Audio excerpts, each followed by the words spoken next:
Hello दोस्तों, स्वागत है आप लोगों को स्टडी सिलेबस प्रवीण कुमार में। देखिए दोस्तों, आज मैं आप लोगों के लिए बायोलॉजी का बहुत ही वीवीआई मॉडल सेट लेकर आया हूं। आप लोग इसको पूर्ण रूप से और पूरा सेशन से जुड़े रहिए। अगर आप लोग आईएससी 10th या 8th to 12th का स्टूडेंट है तो पूरा चैनल को सब्सक्राइब करके बेल आइकन को प्रेस कर लीजिए और हमारे चैनल से जुड़े रहिए। ठीक है दोस्तों, तो चलिए आप लोगों को एकदम फटाफट सेशन कंप्लीट कर देते हैं आज का। चलिए देखिए, अंतर प्रजातीय प्रजनन से बना जंतु है। अंतर प्रजातीय प्रजनन से बना जंतु, जी हाँ, खच्चर है। अंतर प्रजातीय कहने का मतलब ऐसा जंतु जो कि दो प्रजाति से मिलकर बना हो। तो देखिए, इसमें अंतर प्रजातीय में होता है, एक घोड़ा होता है, एक क्या हो गया, घोड़ा हो गया, ठीक है, और गधा और गधे के मेल से जो है बनता है क्या, तो खच्चर बनता है। ठीक है, याद रखना है इसको। तो अंतर प्रजातीय क्या हो गया आप लोगों का, खच्चर हो गया। ठीक है भाइयों, चलिए नेक्स्ट क्वेश्चन देखिए आप लोग। एंटीबायोटिक सर्वप्रथम प्रयोग किया, इसका जो एंटीबायोटिक शब्द जो है सर्वप्रथम किसने प्रयोग किया, तो वॉक्समैन ने किया। किसने किया, वॉक्समैन ने किया। किसने किया, एंटीबायोटिक शब्द का सर्वप्रथम प्रयोग किसने किया, तो वॉक्समैन ने किया। ठीक है, उसके बाद देख लीजिए, सिट्रिक अम्ल का उत्पादन होता है। सिट्रिक अम्ल का उत्पादन होता है, जी हाँ प्यारे भाइयों। 3 नंबर क्वेश्चन देख लीजिए। सिट्रिक अम्ल का उदाहरण राइजोपस, ये नहीं होता है। म्यूकर, ये नहीं होता है। सैक्रोमाइसिस, ये नहीं होता है। लेकिन अस्परजिलस जो है आप लोगों का सिट्रिक अम्ल का उदाहरण होता है। ठीक है, अस्परजिलस। ठीक है प्यारे भाइयों, उसके बाद देख लीजिए अगला क्वेश्चन क्या कर रहा है कि साइनोबैक्टीरिया का उपयोग जैव उर्वरक के रूप में खेतों में किया जाता है। साइनोबैक्टीरिया का उपयोग जो है जैव उर्वरक के रूप में खेतों में किया जाता है। तो जी हाँ, साइनोबैक्टीरिया का उपयोग जो है जैव उर्वरक के रूप में खेतों में करते हैं ना, तो धान के खेत में करते हैं। किस में करते हैं प्यारे भाइयों, धान के खेत में करते हैं। ठीक, जी हाँ, बिल्कुल एकदम। आप लोग 2023 के एग्जाम के लिए पूरा सेशन से जुड़ जाइए और एकदम गर्दा करने के लिए, जी हाँ, अब की बार 95 पार के लिए, अब की बार 95 पार के लिए पूरा सेशन से जुड़े रहिए। और हाँ, चैनल को सब्सक्राइब करके बेल आइकन जरूर से जरूर प्रेस कीजिए। देखिए, जैव गैस उत्पादन में प्रयुक्त जीवाणु समूह है। जैव गैस उत्पादन में प्रयुक्त जीवाणु समूह है, जी हाँ प्यारे भाइयों, मिथेनोजेन है। क्या है, मिथेनोजेन है। ठीक है, मिथेनोजेन है। ठीक है, उसके बाद देखिए, विटामिन B12 का उत्पादन किया जाता है। विटामिन B12 का उत्पादन किया जाता है, जी, किससे किया जाता है, विटामिन B12 का उपयोग जो है परोपियोनो बैक्टीरियम से किया जाता है। ठीक है, परोपियोनो बैक्टीरियम से किया जाता है। ठीक है प्यारे भाइयों, चलिए ठीक है। उसके बाद देख लीजिए, देखिए, किस बीकर से डीएनए के विशेष स्थानों पर काटा जाता है। किस बीकर से डीएनए के विशेष स्थानों पर काटा जाता है, तो जी हाँ, क्या हो गया वो, तो देखिए, रेस्ट्रिक्शन एंडोन्यूक्लियस से जो है डीएनए के बीकर को विशेष स्थानों से काटा जाता है। ठीक है, रेस्ट्रिक्शन एंडोन्यूक्लियस को। ठीक है, उसके बाद देख लीजिए, जी हाँ प्यारे भाइयों, अगला क्वेश्चन देखेंगे हम लोग। जी एकदम देखिए प्यारे भाइयों, देखिए, प्रतिबंध एंजाइम की खोज की। प्रतिबंध एंजाइम की खोज किसने किया, तो जी हाँ, स्मिथ एवं नाथन्स ने। किसने, स्मिथ एवं नाथन्स ने किया। ठीक है, उसके बाद नेक्स्ट क्वेश्चन देख लीजिए। जी हाँ, समुद्री खरपतवार से निष्कर्षित एगोरोस का प्रयोग होता है। समुद्री खरपतवार से निष्कर्षित एगे रोज का प्रयोग होता है। तो जी हाँ, एगो रोज का प्रयोग किस में होता है, तो जैव इलेक्ट्रोफोरेसिस में। ठीक है, एगो रोज का प्रयोग किस में होता है, तो जैव इलेक्ट्रोफोरेसिस में। ठीक है प्यारे भाइयों, चलिए उसके बाद नेक्स्ट क्वेश्चन देखिए आप लोग। 10 नंबर, इको-आरआई एक रेस्ट्रिक्शन एंडोन्यूक्लियस है। इसमें CO से तात्पर्य है। इको-आरआई जो है एक रेस्ट्रिक्शन एंडोन्यूक्लियस है। ठीक है, इसमें CO से तात्पर्य है, तो इसमें CO से तात्पर्य क्या होता है, तो कोलाई होता है। ठीक है, इको तो CO से होता है कोलाई। ठीक है, उसके बाद देख लीजिए अगला क्वेश्चन। जी हाँ प्यारे भाइयों, आप लोग देखिए 11 नंबर क्वेश्चन। जी हाँ, देखिए, प्रतिबंधन एंडोन्यूक्लियेज का प्रयोग पुनर्योगज DNA तकनीक में व्यापक रूप से किया जाता है। ये प्राप्त किए जाते हैं, जी हाँ प्यारे भाइयों, ये किससे प्राप्त किए जाते हैं, तो जीवाणु कोशिका से। ठीक है, प्रतिबंधन एंडोन्यूक्लियेजेज का प्रयोग पुनर्योगज DNA तकनीक के व्यापक के रूप में किया जाता है, जो कि जीवाणु कोशिका से प्राप्त होता है। ठीक है, उसके बाद अगला क्वेश्चन देखेंगे। निम्न में से कौन सा आनुवांशिक अभियांत्रिकी में प्रयोग होता है। निम्न में से कौन सा अभियांत्रिकी आनुवांशिकी में प्रयोग होता है, तो जी हाँ, प्रतिबंधन एंडोन्यूक्लियस। ठीक है प्यारे भाइयों, प्रतिबंधन एंडोन्यूक्लियस का प्रयोग होता है जी। देखिए ठीक तत्पश्चात एक क्वेश्चन आया आप लोगों के लिए, ये भी बहुत ही वीवीआई क्वेश्चन है कि जेनेटिक इंजीनियरिंग में किसे वाहक के रूप में प्रयोग किया जाता है।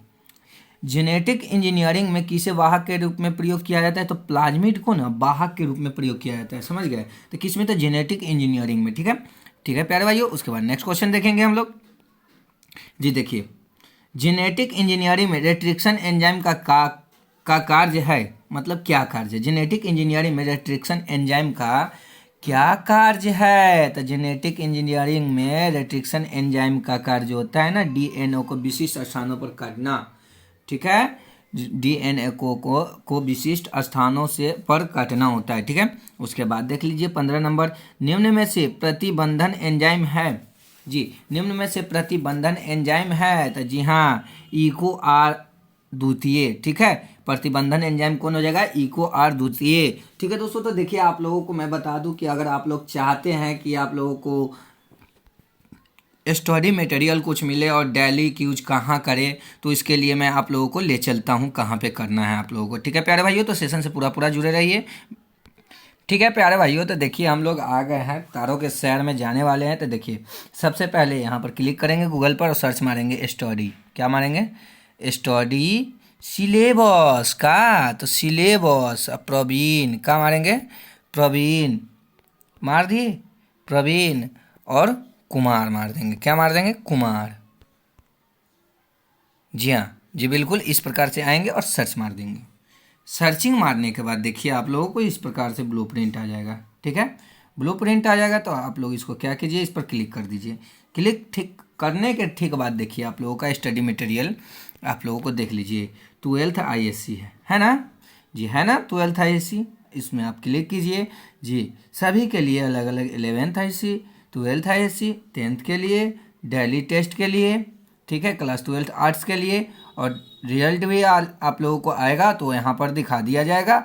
आप लोग रिजल्ट के लिए भी हमारे इस वेबसाइट पर रोज एक बार ज़रूर से ज़रूर देखें। चलिए देखें, एवरीडे देखते रहिए आप लोग अपने डेली स्टडी मटेरियल के लिए। देखिए दोस्तों, आप लोगों को अगर क्यूज करना है तो इस प्रकार से एकदम नीचे की ओर जाएंगे। कहाँ जाएंगे, एकदम नीचे की ओर। देखिए आप लोगों का क्यूज के लिए दे दिया गया है यहाँ पर 12th हिंदी प्लस केमिस्ट्री, देखिए 10th का इंग्लिश, 12th का बोर्ड बिहार हिंदी हो गया, ऑल सब्जेक्ट हो गया 10th का, 12th का ऑल सब्जेक्ट हो गया जी। इस प्रकार से आप लोगों को देखिए यहाँ से क्वेश्चन खुल जाएगा। क्वेश्चन खुलने के ठीक बाद आप लोगों को क्वेश्चन आएगा। देखिए ऑल सब्जेक्ट है ना सर जी, बिल्कुल, इसको खोलेंगे। मलयज का निधन कब हुआ, हिंदी है सबसे पहले, तो आप लोग इस प्रकार से फिर नेक्स्ट क्वेश्चन मारिएगा। फिर आएगा ओम प्रकाश वाल्मीकि का जन्म कब हुआ, फिर इस प्रकार से नेक्स्ट मारिए, जूठन किस विद्या की रचना है, नेक्स्ट मारते जाइए। हर एक सब्जेक्ट का क्वेश्चन आएगा आप लोगों को। आज्ञा जी का पूरा नाम क्या है, ठीक है। तो आप लोग इस प्रकार से आइए और एक एक बार ज़रूर से ज़रूर विजिट कीजिए और एवरीडे एक एक टेस्ट लगाइए। ठीक है प्यारे भाइयों, तो चलिए फिर से हम लोग सेशन की तरफ चलते हैं। जी हाँ प्यारे भाइयों, देखिए हम लोग फिर से सेशन की तरफ आ गए हैं। देखिए टी प्लाज्मिड जो आनुवांशिक इंजीनियरिंग में प्रयुक्त होता है वो प्राप्त होता है। टी प्लाज्मिड जो होता है आनुवांशिक इंजीनियरिंग में प्रयुक्त होता है वो प्राप्त किससे किया जाता है, तो एग्रोबैक्टीरियम ट्यूमिफेसियंस द्वारा। ठीक है, फेसियंस से, एग्रोबैक्टीरियम ट्यूमिफेसियंस से, फेसियम से। ठीक है, चलिए उसके बाद देख लीजिए अगला क्वेश्चन। प्रथम ट्रांसजेनिक फसल है, थी मतलब थी, प्रथम ट्रांसजेनिक फसल थी। तो प्रथम ट्रांसजेनिक फसल जो थी प्यारे भाइयों तंबाकू था। क्या था, तंबाकू। याद रखना है पूरा पूरा हम लोगों को ये क्वेश्चन। चलिए देखिए उसके बाद देख लीजिए मोनोक्लोनल एंटीबॉडीज है, मोनोक्लोनल एंटीबॉडीज है। जी हाँ प्यारे भाइयों, तो मोनोक्लोनल एंटीबॉडीज क्या है, तो सैकरोमाइसिन। ठीक है, सैकरोमाइसिन है। ठीक है, उसके बाद नेक्स्ट क्वेश्चन देखते चलिए प्यारे भाइयों। जैव प्रौद्योगिकी द्वारा उत्पन्न कैंसर के उपचार में प्रयुक्त होने वाली औषधि है। जी हाँ, जैव प्रौद्योगिकी द्वारा उत्पन्न कैंसर के उपचार में प्रयुक्त होने वाली औषधि है। जी हाँ प्यारे भाइयों, तो इंटरफेरॉन हो जाएगा। ठीक है, कौन सी औषधि हो जाएगी, तो इंटरफेरॉन हो जाएगी। ठीक है प्यारे भाइयों, उसके बाद नेक्स्ट क्वेश्चन देखते चलेंगे हम लोग जी। जीन क्लोनिंग के दौरान जीन टैक्सी इनमें से कहलाता है, जीन क्लोनिंग के दौरान जीन टैक्सी इनमें से क्या कहलाता है, तो प्लाज्मिड कहलाता है। क्या कहलाता है, तो प्लाज्मिड कहलाता है। ठीक है, उसके बाद नेक्स्ट क्वेश्चन देखते चलिए। जी हाँ प्यारे भाइयों, उसके बाद आ गया आप लोगों का 21 नंबर क्वेश्चन, ईस्ट एक महत्वपूर्ण स्रोत है। ईस्ट एक महत्वपूर्ण स्रोत है, तब जी ईस्ट एक राइजोफ्लेविन का महत्वपूर्ण स्रोत है, ठीक है, स्रोत है, ठीक है। उसके बाद नेक्स्ट क्वेश्चन देखिए कि एड्स के लिए स्क्रीनिंग परीक्षण है। एड्स के लिए स्क्रीनिंग परीक्षण एलिसा है, ठीक है प्यारे भाइयों, क्या है, एलिसा है। उसके बाद नेक्स्ट देखिए, अल्जीमर रोग मनुष्य में निम्न की कमी से संबंधित है। तो अल्जीमर रोग जो होता है क्या चीज़ के कमी से होता है, तो जी एसिटाइल कोलिन के कमी से होता है। किसके, एसिटाइल कोलिन के कमी से होता है, ठीक है। चलिए उसके बाद देखिए, जिन चिकित्सा उपयोगी है, जिन चिकित्सा उपयोगी है, जी हाँ प्यारे भाइयों, तो जिन चिकित्सा किसके लिए उपयोगी है, तो एडीए के लिए, ठीक है, किसके लिए, तो एडीए के लिए, ठीक है। चलिए उसके बाद देखिए नेक्स्ट क्वेश्चन आप लोगों का आ गया है, एलिसा टेस्ट किस रोग की पहचान के लिए होता है। एलिसा टेस्ट किस रोग की पहचान के लिए, तो एड्स के लिए, ठीक है, किसके लिए, एड्स के लिए होता है, ठीक है। चलिए, निम्न में कपास का बॉलवर्म है, निम्न में कपास का वॉलवर्म है, जी हाँ, कपास का वॉलवर्म कौन है, तो जान लीजिए, cry first A C, cry द्वितीय ए बी, ठीक है। चलिए, इसलिए हमारा ऑप्शन जो हो जाएगा डी हो जाएगा, ए तथा बी दोनों हो जाएगा, ठीक है प्यारे भाइयों। चलिए देखिए, पृथ्वी के सतह से संबंधित कारक कहलाते हैं। पृथ्वी के सतह से संबंधित कारक क्या कहलाते हैं, तो टोपोग्राफिक, क्या कहलाते हैं, तो टोपोग्राफिक कहलाते हैं प्यारे भाइयों। उसके बाद देख लीजिए अगला क्वेश्चन, जी बिल्कुल देखिए आ गया आप लोगों का, देखिए, निम्न में से आंशिक मूल परजीवी है, निम्न में से आंशिक मूल परजीवी है, तो जी हाँ बायोग्राफी है, ठीक है, सॉरी क्या कह रहा है कि आंशिक मूल परजीवी है, तो चंदन हो जाएगा, ठीक है, आंशिक मूल परजीवी कहेगा तो चंदन हो गया, ठीक है। उसके बाद देखिए, मानव जनसंख्या का अध्ययन डेमोग्राफी कहलाता है, ठीक है, जिसको हिंदी में जननांकी कहते हैं, ठीक है, जननांकी, ठीक है, जननांकी, ठीक है, जननांकी, डेमोग्राफी का हिंदी होता है जननांकी। चलिए देखिए, उसके बाद देखिए, जन्म दर और मृत्यु दर के बराबर है, तब यह क्या कहलाता है, जन्म दर जो हो जाएगा मृत्यु दर के बराबर हो जाएगा, तो प्लेटिव अवस्था कहलाता है, क्या कहलाता है, प्लेटिव अवस्था कहलाता है, जी हाँ प्यारे भाइयों। उसके बाद देखते चलिए 31 नंबर, अधिक लवण सांद्रता वाली क्षारीय मृदा में उगने वाले पौधे होते हैं। अधिक लवण सांद्रता वाली क्षारीय मृदा में उगने वाले पौधे क्या होते हैं, तो जी हाँ लवणोद्भिद्दी होते हैं, क्या होते हैं, लवणोद्भिद्दी होते हैं। उसके बाद नेक्स्ट क्वेश्चन देखिए कि कौन सा पौधा मैंग्रोव क्षेत्र में पाया जाता है, कौन सा पौधा मैंग्रोव क्षेत्र में पाया जाता है, तो जी हाँ साइजोफोरा पौधा जो है मैंग्रोव के क्षेत्र में पाया जाता है, ठीक है।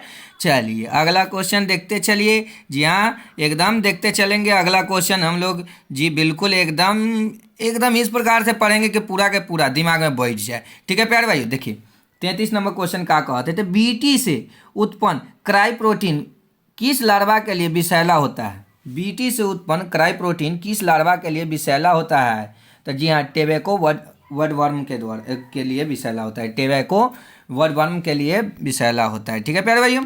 देखिए उसके बाद है, वायु द्वारा स्थानांतरित मृदा होती है, वायु द्वारा स्थानांतरित मृदा होती है, जी हाँ, तो वायु द्वारा स्थानांतरित मृदा जो है इयोलीन होती है, क्या होती है, इयोलीन होती है, जी हाँ प्यारे भाइयों, क्या होती है, तो इयोलीन। उसके बाद देखिए, प्रेइंग मेंटिस एक अच्छा उदाहरण है, प्रेइंग मेंटिस एक अच्छा उदाहरण है, तो कैम्प्लोएग, ठीक है, कैमोफ्लैग, ठीक है, कैमोफ्लैग के, ठीक है। उसके बाद अगला क्वेश्चन देखिएगा, जी हाँ प्यारे भाइयों, देखिए 36 नंबर, बीडीएनए में दो न्यूक्लियोटाइड के बीच की दूरी कितनी होती है, दो न्यूक्लियोटाइड के बीच की दूरी कितनी होती है, तो जी हाँ 3.4 एंगस्ट्रॉम होती है, कितनी होती है, 3.4 एंगस्ट्रॉम होती है जी। उसके बाद देख लीजिए, निम्नांकित में समापन कूट कौन है, निम्नांकित में समापन कूट कौन सी है, तो जी हाँ UAA, ठीक है, UAA जो है समापन कूट है। उसके बाद अगला क्वेश्चन देखिएगा प्यारे भाइयों। जी हाँ प्यारे दोस्तों, डीएनए द्विकुंडलिनी की विशेषता निम्नांकित में क्या है? डीएनए द्विकुंडलिनी की विशेषता निम्नांकित में क्या है? जी हाँ प्यारे भाइयों, तो एकदम पूरक तथा प्रति समांतर है। ठीक है, पूरक तथा प्रति समानांतर है। ठीक है, उसके बाद अगला क्वेश्चन देखिए आगे आप लोगों का, मनुष्य का अवशेषी अंग निम्नांकित में बताइए। मनुष्य का अवशेषी अंग निम्नांकित में कौन है, सो बताइए। तो जी पेल्विक जो होता है अवशेषी अंग होता है, क्या होता है? पेल्विक। उसके बाद अगला देखिए, आर्कियोप्टेरिक्स किस काल में पाया जाने वाला पक्षी था? ठीक है, आर्कियोप्टेरिक्स किस काल में पाया जाने वाला पक्षी था? तो जी हाँ, जुरासिक काल में। देखिए आर्कियोप्टेरिक्स किसको कहते थे? तो जी उड़ने वाले डायनासोर को आर्कियोप्टेरिक्स कहते थे। तो वही जुरासिक वर्ल्ड में जो पाया जाने वाला था, जुरासिक काल में। ठीक है जी, आप लोग फिल्म भी देखे होंगे, जुरासिक वर्ल्ड, जुरासिक पार्क। जी बिल्कुल, एकदम देख लीजिए, उसमें से बहुत सारा जानकारी भी आप लोगों को पता चल जाएगा। देखिए जीवाश्म के अध्ययन को क्या कहते हैं? जीवाश्म के अध्ययन को पैलियोंटोलॉजी कहते हैं। क्या कहते हैं? पैलियोंटोलॉजी। ठीक है, जीवाश्म के अध्ययन को क्या कहते हैं प्यारे भाइयों? तो जीवाश्म के अध्ययन को पैलियोंटोलॉजी कहते हैं। ठीक है, उसके बाद देख लीजिए अगला क्वेश्चन के साथ साथ आप लोगों का लास्ट क्वेश्चन है जी, राइबोन्यूक्लियोटाइड को निम्नांकित में कौन परिभाषित करता है? राइबोन्यूक्लियोटाइड को निम्नांकित में कौन परिभाषित करता है? तो जी राइबोस शर्करा जोड़ नाइट्रोजिनस क्षार, राइबोस शर्करा जोड़ नाइट्रोजिनस क्षार। देखिए दोस्तों, तो इतना ही के साथ साथ आप लोगों का आज का सेशन खत्म हुआ, लेकिन आप लोगों को फिर से एक बार दिखा देते हैं हम कि कहाँ पर आप लोगों को मिलेगा आप लोगों का जो है स्टडी मटेरियल। ठीक है प्यारे भाइयों, तो चलते हैं हम सब एक बार फिर से तारों की शहर में। जी हाँ प्यारे भाइयों, यहाँ पर आएंगे और सर्च मारेंगे। क्या मारेंगे? Search study. ठीक है, स्टडी सिलेबस। ठीक है, स्टडी सिलेबस प्रवीण। क्या मारेंगे? प्रवीण और क्या लास्ट में? कुमार। इस प्रकार से सर्च मार देंगे, ब्लूप्रिंट आएगा, उस पर हम लोगों को क्लिक कर देना है। इस प्रकार से क्लिक करने के ठीक बाद देखिए आप लोगों को स्टडी मटेरियल आ गया। 12th ISC to 11th ISC, air force navy, IIT JEE NET. ठीक है, NEET objective with solution. Class 10th के लिए, क्लास 12th के डेली टेस्ट है, क्लास 12th के 8 से है, और रिजल्ट टूजल्ट सभी के माध्यम में आप लोगों को अपना वेबसाइट पर बता दिया गया है। आप लोगों का वेबसाइट हुआ, चलिए देखिए, तो इस प्रकार से देखिए इसी साइट पर आप लोगों को मिल जाएगा। और आप लोगों को टेस्ट लगाना है तो सीधे नीचे की ओर जाएंगे, हम लोग एकदम नीचे की ओर जाएंगे और टेस्ट लगाएंगे। ठीक है, देखिए इस प्रकार से आप लोगों का आ गया। देखिए 10th यहाँ देख सकते हैं आप लोगों का, 10th का हो गया, 12th का हो गया। देखिए 12th जी, 10th सभी क्लास का जो है अलग अलग से टेस्ट के लिए लगा दिया गया है। तो आप लोग आइए एक एक बार जो है जरूर से जरूर सेट मारिए। ठीक है प्यारे भाइयों, तो इतना ही के साथ आप लोगों से विदा लेते हैं। जय हिंद, जय भारत, फिर मिलते हैं।